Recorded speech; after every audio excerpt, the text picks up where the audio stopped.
vai estar ministrando a palavra dessa noite. E eu quero, assim, agradecer a Deus, porque hoje pela manhã eu pedi para ela pregar agora de noite. Às vezes é difícil a gente pregar, né? E como a gente é feito de carne e osso, né? Aí a gente pede socorro, né? Então, que o Senhor esteja ministrando sobre a vida dela. Ah, Deus, a tua igreja quer ouvir a tua voz. Eu também preciso ser ministrada pela tua voz, Senhor. Então, fala conosco. Hoje é momento de partir do pão, Pai. Estamos diante da tua mesa. Fala ao coração da tua igreja. Obrigada pela nossa irmã, Pai. Obrigada pela nossa irmã se colocando à disposição de compartilhar da tua palavra, algo que o teu Espírito tem ministrado ao seu Espírito. Usa a tua serva. Cremos que a terra já está preparada para receber a boa semente que é a tua palavra. É o que eu te peço, Senhor. Que somente a tua voz, a direção da tua palavra seja ministrada aos nossos corações. No nome de Jesus eu oro assim, abençoo a tua serva e abençoo, Senhor, a congregação dos justos reunidas aqui nessa noite, diante do teu altar, para receber da parte do Senhor a porção da sua palavra, para que sejamos edificados, exortados, que a nossa vida, Senhor, esteja alinhada com a tua palavra, para que as vitórias, as promessas de Deus nos alcancem a cada dia. No nome de Jesus, amém. A paz do Senhor, amém? Eu estou muito emocionada, impactada, porque o Senhor é alguma coisa, se nós estivermos com os nossos olhos, com os nossos ouvidos espirituais, atentos ao mover do Senhor nessa igreja, nós vamos estar assim, com a sensibilidade do Espírito à flor da pele. Porque quando nós começamos o jejum das Olimpíadas, o Senhor tem colocado muito no meu coração que hoje a gente quase não ouve falar de jejum e de oração no púlpito. E a nossa essência, a nossa estrutura, a nossa base tem que ser o jejum e a oração.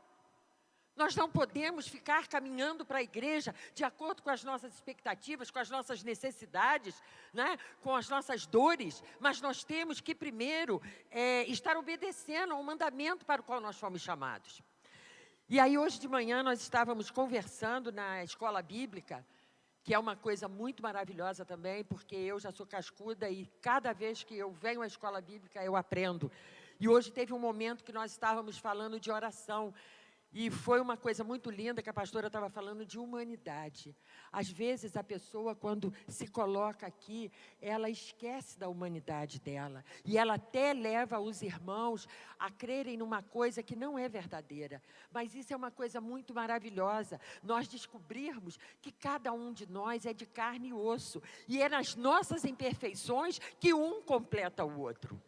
Amém? Então, nosso irmão estava falando a respeito da dificuldade dele. Ele falou, às vezes a gente se ajoelha para orar e quando nós vemos 5 minutos depois, a gente já está devagando no processo, do problema do filho, aí o filho chora e não sei o quê. E aquilo trouxe uma paz para o meu coração, porque eu tenho passado por esses momentos. E aí eu fico achando que a deficiência é minha. Sexta-feira desde esse dia da Olimpíada, gente, esse negócio dessa oração da Olimpíada para mim foi uma renovação espiritual que só Deus sabe, da coisa maravilhosa. Todo dia, 6 horas da manhã, o relógio desperta para eu orar. Aí sexta-feira eu falei assim, não, hoje eu não vou levantar daqui a pouco. Aí esse daqui a pouco foi 7h10, 7h07, alguma coisa assim. Aí eu falei, não, eu não vou, é um propósito. Se eu estou com um propósito, uma determinação, se eu quero realmente atingir um objetivo, se eu tenho pedido a Deus avivamento, restauração, renovação, 20 dias depois eu já estou botando meu projeto de lado, que negócio é esse? Eu não falei que eu quero ficar lá, na parte bem pertinha, na melhor parte? Aí eu levantei, ajoelhei, lavei meu rosto, ajoelhei, orei pelos filhos, orei pela igreja, pelos ministérios, pelo evangelismo, pelas pessoas que eu sei que estão passando dificuldades. Achei assim que eu tinha orado uns 40 minutos, 1 hora. Quando eu olhei no relógio, gente, eu não tinha orado 10 minutos. Isso é frustrante. O que isso quer dizer? Uma falta de entrega. A gente já ora na expectativa de orar, botar todo mundo ali no cesto, porque aí arremata logo. E não é esse o propósito para o qual o Senhor nos chamou. E o Senhor tem falado, mas falado assim, quando a pastora convidou a igreja para estar orando o Pai Nosso, parece que a gente percebe que está todo mundo na unidade, porque o que Deus falou ao coração dela foi o que Deus falou no meu coração lá em casa. Porque a maneira que eu ia começar essa pregação hoje era exatamente convidando a igreja para estar orando o Pai Nosso. Olha que coisa mais maravilhosa. E aí eu ia completar dizendo que Jesus não nos deu essa oração para ser memorizada ou para ser recitada determinado número de vezes. Ele não disse, orem com estas palavras, mas sim ele disse, orem desta forma. Essa oração não começa com os nossos interesses pessoais, mas sim com os interesses de Deus. E é isso que eu gostaria de estar falando nessa noite, porque no começo do ano, a palavra que foi liberada para a igreja foi marchar. O que a gente pode entender de marchar? Primeiro, você não tem justificativa você marchar sozinho. Marchar você já entende que é um grupo, que é um conjunto de pessoas. A marcha verdadeiramente, ela tem que ter uma unidade na caminhada. É lindo quando, na 7 de setembro, você vê as Forças Armadas marchando, você vê que é todo mundo num compasso, é todo mundo direitinho. E é assim que nós precisamos de marchar como igreja. E por isso que a unidade é tão difícil no reino espiritual, porque existe uma marcha, existe uma unidade. Para que nós vençamos as guerras, é necessário uma marcha. E nós hoje vamos estar falando de armas espirituais, porque quando a gente fala de jejum e de oração, não é só um propósito para que nós alcancemos um objetivo, mas é verdadeiramente uma condição que Deus deixou para que nós soubéssemos lidar com as situações espirituais. A oração não é só para você conseguir bênção, não é só para você pedir pelo seu filho, pedir pela restauração do seu casamento, mas principalmente a oração é uma arma, assim como o jejum é uma arma. Lá em Mateus 17, 21, está dizendo, essa casta de demônios só sai com jejum e oração. E às vezes a gente está tão preocupado com os problemas que a gente esquece que na própria palavra tem um ensinamento de como nós vamos vencer essas batalhas. Lá em Lucas 11:1 diz que Jesus subia ao monte para orar. Ele era um homem de oração, ele era um homem obediente ao Pai.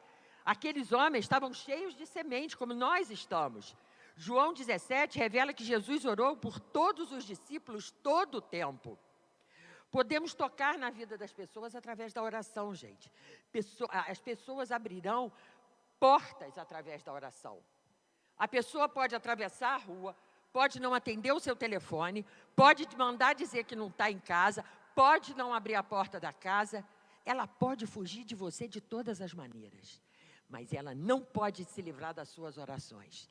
Se você determinar no seu coração que você vai interceder por uma pessoa, ela pode fazer o que ela quiser, blasfemar, reclamar, mas o mundo espiritual está sendo movido com a sua oração. Amém? Lucas 3:22 diz que o Espírito desceu em forma de pomba e reconheceu Jesus como filho. Céus abertos traz voz do céu para nós. A fala do Pai ao Filho e aos filhos e aos homens que estão perto do Filho. É muito importante a força do relacionamento com o Pai. E como é que nós vamos nos relacionar com o Pai? Através da oração. A maneira que nós temos para nos relacionar é através da oração. Traz a voz que gerou todas as coisas, mas aquela voz abriu o céu, porque teve um filho que abriu a sua boca em oração na terra. Não é de qualquer maneira. Nós precisamos de verdadeiramente abrir a nossa boca para que a voz desça do céu para falar conosco, que o céu seja aberto. Quando o céu dá uma ordem, tudo tem que se submeter. Satanás tenta roubar o lugar do Pai nas nossas vidas, mas sua paternidade, sua do Senhor, nos dá identidade, e com suas orações, Jesus saqueou o inferno. Amém?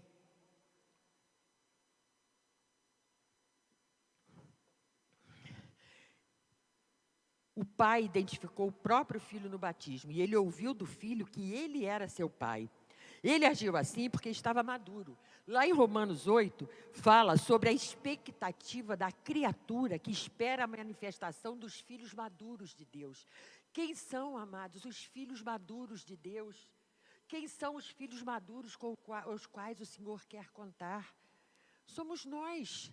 Somos nós que somos os filhos maduros. Esses filhos maduros surgem à medida em que vão se formando um só espírito. Quanto mais ora, mais maduro fica. O processo de deterioração interior vai cessando. Porque nós estamos orando, estamos amadurecendo, estamos orando, estamos sendo aperfeiçoados. E é essa a expectativa da criatura. Que possa contar com os filhos maduros. Quem vive reclamando é menino na fé. Diante de que você tem se dobrado? O filho venceu o inimigo no deserto, dentro das circunstâncias. Ele não se dobrou às circunstâncias. Amém? E nós precisamos de entender isso. Porque às vezes quando acontece uma coisa, abala a gente, o que a gente faz? Primeira coisa que a gente faz. Hoje eu estou desanimado, eu não vou na igreja não. Vamos lá, fulano, vamos orar para ver se essa situação passa. Olha, estou muito desanimado. Gente, acabou de sair as Olimpíadas, está entrando outra quarta-feira. Vocês acham que aqueles atletas, eles recebem a medalha assim de mão beijada? Existe todo um esforço, todo um treinamento, toda uma determinação, todo um abrir mão de coisas para um objetivo. E nós, que nos dizemos cristãos, não temos percepção de que precisamos também de abrir mão de coisas para cada vez mais sermos capacitados na presença do Senhor para o trabalho que Ele nos tem chamado. Que a nossa carne, é muito fácil falar, não, tem que matar a carne, tem que matar a carne. Mas tem mesmo, porque se nós formos deixar a carne falar, nós não vamos conseguir nos disciplinar para estarmos vivendo, buscando a santidade, buscando a oração, buscando o jejum. A gente precisa de se perguntar, como é que anda a nossa vida de entrega? Nós temos verdadeiramente entregado as nossas preocupações, as nossas angústias, as nossas expectativas na mão do Senhor? Porque quando nós verdadeiramente cremos nesse Deus que a gente fala que crê, nós entregamos as coisas nas mãos dEle. Porque se nós estamos passando por dificuldade, é permissão dEle. Ele sabe como que Ele vai nos tratar, Ele sabe como que Ele vai nos amadurecer, Ele sabe como que Ele vai nos refinar. Eu li uma coisa muito interessante a hora que eu estava saindo de casa. A mão direta de Deus sobre nós, através da provação, tira de nós o que temos de melhor. Mas a mão direta de Satanás sobre nós na tentação, tira de nós também o pior. Então nós precisamos de saber que mão que nós estamos nos entregando, o que nós estamos, qual a ministração que nós estamos recebendo. Jesus se sacrificou ao ensinar bem-aventurados os pobres de espírito. Ele vinha do deserto, anos se esvaziando, aprendendo a Torá, anos sobre anos aprendendo de si mesmo. Não foi algo que começou só quando o ministério começou. Por isso que ele veio na forma de homem, porque nós não temos justificativa para falar, não, mas ele era Deus. Ele era 100% Deus, mas ele era 100% homem. Ele morreu 100% por nós.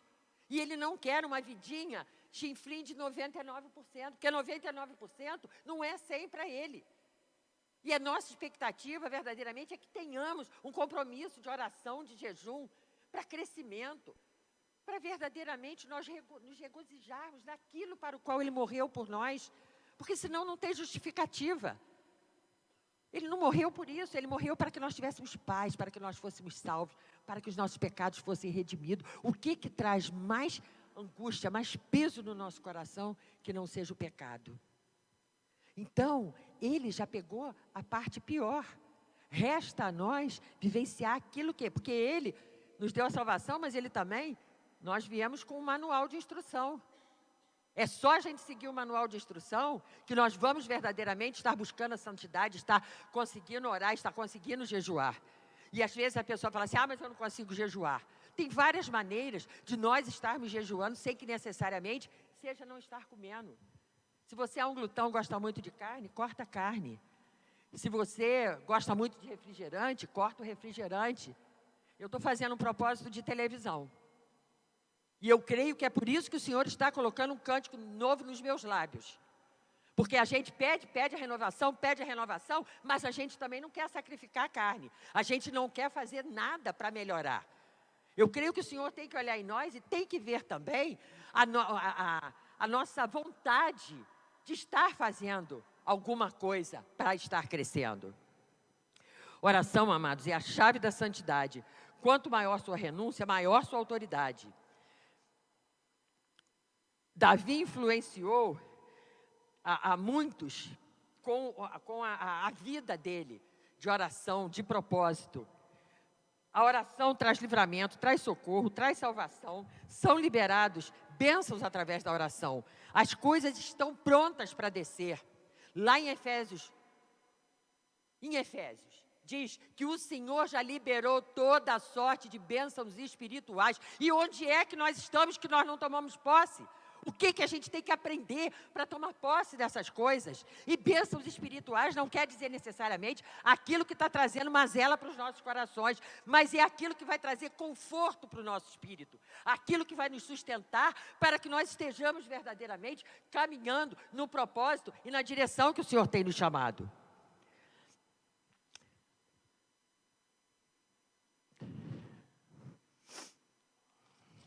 Amém? Lá em Mateus 6,5, vamos abrir a Bíblia. Mateus 6,5 diz o seguinte.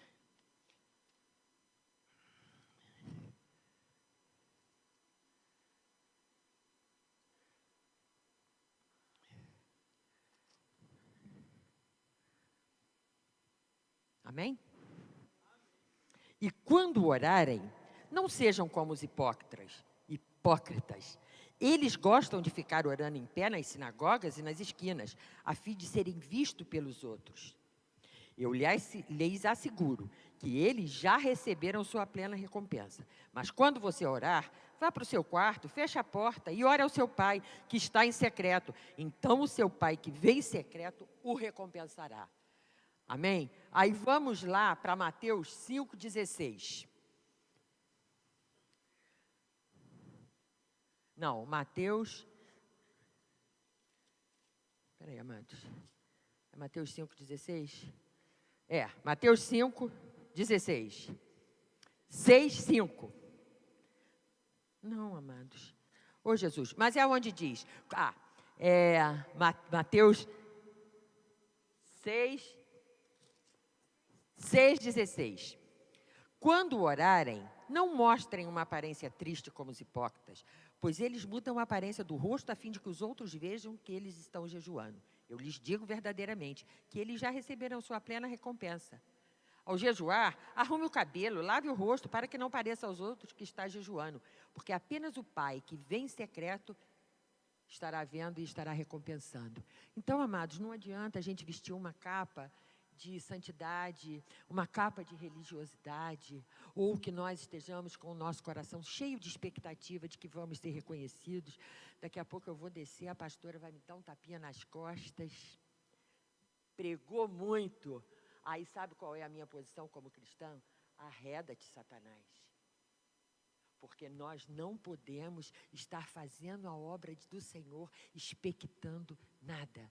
Nós precisamos estar fazendo a obra do Senhor, porque Ele nos chamou, porque Ele nos capacitou, porque Ele está contando comigo. Ele é Deus soberano para fazer qualquer coisa, independente de me usar ou da minha vontade. Mas aprove ao coração dEle me usar, aprove ao coração dEle usar cada um de nós. Então, nós não podemos ficar cheios de orgulho ou cheios de vaidade. Por que a gente vê muito ministério que começa muito bem e daqui a pouco cai numa situação ruim? Porque a pessoa começa a achar que a glória e a honra é para ela mesma e vai desviando do propósito. Quando vê, já está longe do Senhor. E nós não podemos ter esse tipo de comportamento, nós não podemos ficar expectando essas coisas. Nossas armas, portanto, a nossa vitória, não são encontradas no domínio natural da carne e do sangue. O nosso inimigo, Satanás, fará tudo para nos arrastar para uma batalha e para um combate na atmosfera natural e carnal. E nós temos que estar sempre atentos. Pessoas inteligentes fazem leitura inteligente. Pessoas espirituais fazem leituras espirituais. A gente tem sempre... se o peixe fosse inteligente, quando ele visse uma minhoca sambando na frente dele, ele já ia ter que logo começar a procurar a cordinha. Porque a minhoca traz sempre um anzol, traz sempre uma cordinha com armadilha. E nós também temos que andar assim. Porque às vezes a gente vê tanta facilidade aparecendo para a gente, que a gente se desliga, que atrás disso pode estar embutido uma armadilha, onde vai nos atrasar espiritualmente, onde vai nos levar ao pecado, onde vai nos levar ao esvaziamento. Nós temos que estar atentos a isso. E como é que a gente fica atento a isso? Orando e jejuando. Você sabe o que é que pode estar te atrapalhando. Se não sabe, começa a pedir ao Senhor. O Senhor, por enquanto, me mostrou a televisão. Mas eu ainda não desisti, porque com certeza não é só isso que Ele quer trabalhar na minha vida. Não é só esse jejum que Ele quer. Ele não disse, em Mateus 6,5 Ele disse, né? Quando orarem, não sejam como os hipócritas. Ele não disse, quando você sentir o desejo de orar, de maneira alguma. Mas o Senhor nos diz docemente 3 vezes. E quando orares, e quando orares, e quando orares. Da mesma maneira que o nosso Senhor jamais disse, se um dia você decidir jejuar, embora eu saiba que isso é impossível para você, Ele não falou isso, não foi dessa forma que Ele falou. Ele falou, quando jejuarem, não mostrem a aparência triste. Ele simplesmente disse, quando jejuares. Ele não deu uma segunda opção. Ele considerou, nesse momento, essa prática do jejum e da oração como algo natural na vida daqueles que o seguem, daqueles que o louvam, daqueles que o glorificam. Ele não está esperando a hora que você tiver vontade. Não, a oração e o jejum deveria ser uma prática nossa. Assim como vir à igreja, assim como termos a Santa Ceia. Amém?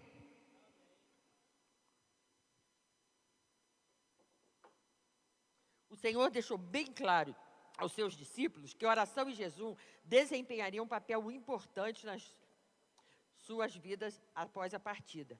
As palavras do Senhor não mudaram e ainda são válidas para nós nesses dias. Se você é um discípulo do Senhor, você orará. Se você é um discípulo, jejuará. O desejo do Senhor é liberar nas nossas vidas, porção dobrada de uma unção. De tal maneira que nós sejamos capazes de trazer, sempre que for preciso, uma palavra de autoridade, uma palavra de cura, uma palavra de libertação. Mas para que isso aconteça nas nossas vidas, é necessário que nós estejamos cheios. E o que nos alimenta e o que nos fortalece é a palavra do Senhor. Porque quando você está naquele momento de angústia, você lembra daquela passagem que fala assim, não, Senhor, a tua palavra diz que eu não serei envergonhado. Quando você está num momento de dificuldade, não, Senhor, a tua palavra diz que o Senhor proverá. Não, Senhor, a tua palavra diz que o justo viverá pela fé. A tua palavra diz que o Senhor me sustentará.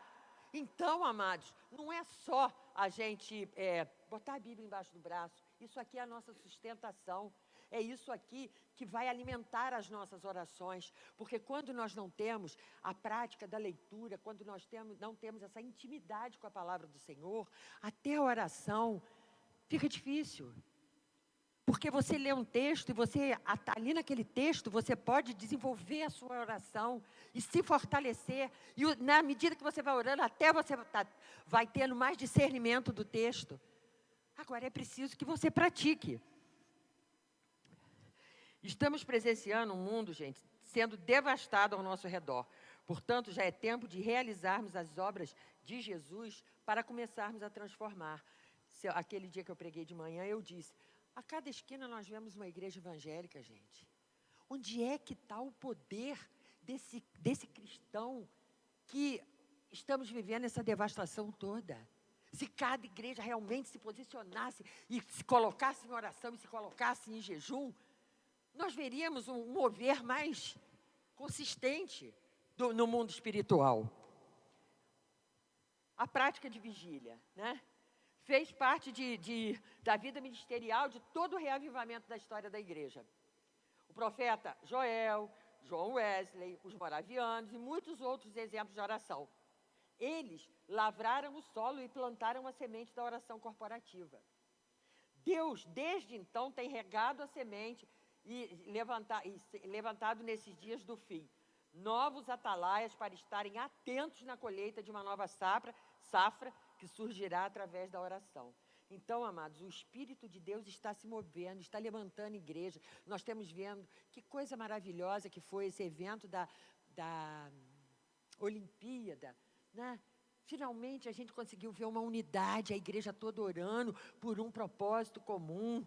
Aqui no Rio, e onde quer que tivesse uma igreja com visão, estava orando. E eu creio que nós não tivemos muitos acidentes porque tinha uma igreja orando, porque tinha uma igreja clamando. Porque acha que o inferno não teria se levantado para fazer um monte de graça? Com certeza, e vê que até a difamação da nossa cidade foi desmascarada. Aí você fala assim, mas isso aí é bobagem, já está até misturando Deus com outras coisas. Não, amados, nós temos que fazer leituras espirituais nas pequenas coisas, porque o que faz a gente tropeçar não é um pedrão grandão, não. É aquele caquinho que você nem está vendo. Mas o mover de Deus também aparece naquele caquinho que pode se transformar numa coisa muito grande que você nem percebeu. Passou batido, porque você está esperando sempre grandes coisas. Jesus vai aparecer aqui com a capa. Não, amados. Às vezes Ele está fazendo no pequenininho, lá na tua casa, lá na vida do teu filho, na vida do teu marido, na tua família, e você não está percebendo, porque a sua expectativa, você despreza os pequenos começos. Mas o Senhor não é assim. Não é esse o propósito dEle. Olha, a única estrutura que pode ser vista pelos satélites são as grandes muralhas da China. A única obra realizada por homens que Deus deseja ver quando olha para a terra é chegado o momento dos atalaias tomarem seus lugares sobre o muro. Porque o Senhor, a expectativa dele é ver a gente aqui construindo um muro de orações. Já imaginou? Ele vê o povo dele todo reunido. Esses aí entenderam o meu propósito. Com esses aí eu posso contar. Amém? É uma coisa muito maravilhosa, porque quanto mais a gente busca intimidade com Deus, mais a bagagem vai ficando leve. Amós fez a seguinte pergunta, né? Andarão dois juntos se não estiverem de acordo? Deus está conclamando sua igreja para estar em plena harmonia com Ele em oração. E estar junto num lugar de concordância com seus propósitos. A vontade de Deus pode ser comparada, amados, a um trem de ferro. Enquanto nossas orações são os trilhos. Eu achei isso lindo. O trem pode ir a qualquer lugar, se tiver trilho, sobre os quais ele possa correr. Tem poder tremendo para ir a qualquer direção, mas somente poderá ir a lugares onde existem os trilhos. Portanto, não é porque Deus não tenha poder. Ele, como trem, tem poder. Grande poder, mas por escolher ser movido pela oração do homem, e a expectativa é que nós construamos esses trilhos para ele estar caminhando na vontade dele, na oração, nos trilhos que nós vamos construir com as nossas orações. Portanto, todas as orações de valor, como os trilhos do trem, preparam o caminho de Deus. Consequentemente, se não tomarmos a responsabilidade da oração, impediremos o cumprimento da vontade de Deus. Quanto mais trilho colocarmos, tanto mais abundantes serão as obras de Deus. Nossas orações devem servir de propósito de lançar uma enorme rede espiritual de linhas. E quanto mais, melhor. Então, amados, eu peço ao Senhor que, assim como Ele tem tocado no meu coração, que Ele venha estar tocando verdadeiramente no coração de cada um de vocês, no sentido de que nós nos empenhemos mais em orar, mais em buscar verdadeiramente a santidade. Porque senão não tem propósito nós estarmos frequentando a igreja, nós estarmos vindo aqui, nós estarmos vivendo uma vida de cristão. Mas como é que está o nosso interior? Como é que está a nossa intimidade com Deus? Como é que está a nossa visão em que Deus que nós cremos? Ele está expectando que nós estejamos numa posição de oração. Ele quer ver a oração da igreja. Foi ordem, ele falou. quando orarem, quando jejuarem. Então, Ele espera isso de nós. Eu não quero ter o Senhor frustrado com o meu posicionamento. Eu não quero ser insensível ao Espírito Santo. Eu quero verdadeiramente ter o meu coração, os meus olhos, o meu espírito atento àquilo que o Espírito Santo tem falado para mim.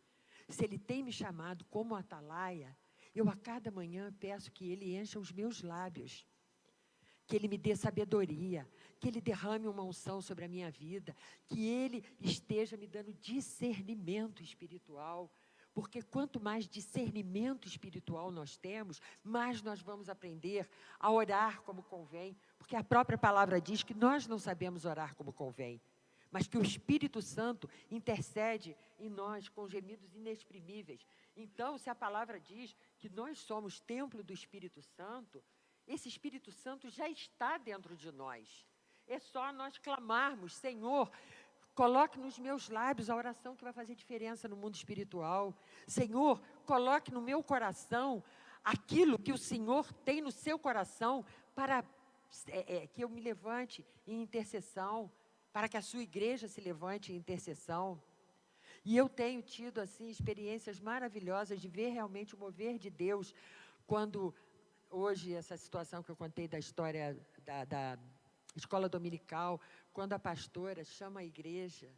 O que é isso que eu posso entender? É que é o mesmo Espírito que estava lá na minha casa, enquanto eu estava preparando isso, estava ministrando no coração dela. E isso é que é unidade. É a unidade que vai nos fortalecer. É a unidade que vai trazer cada vez mais o mover de Espírito Santo para cá. E eu quero participar de uma igreja avivada.